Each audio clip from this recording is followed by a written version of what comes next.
Guys, it's Shelby and Caitlin. So it's been raining for a week now and we've been cooped up inside the house. So we're gonna go out on a nature walk. Got my boots on. Caitlin's got her good shoes on.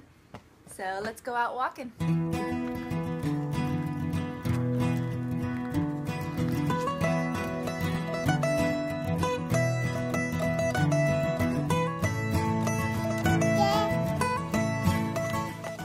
But not nearly as bad as I thought it would be. The stroller that we got at Walmart works great, and Caitlin doesn't want to walk yet, but hopefully she'll want to. Right now she's fixed on wanting more blackberries. I gave her one earlier and she keeps saying more, bite. So hopefully she'll want to walk here pretty soon.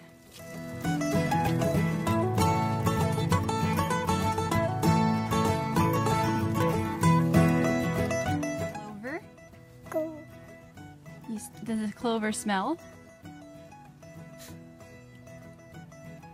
How many leaves are on the clover? 5. 5? You count them, you go 1, 2, 3. 5. Is that a stick? Yeah.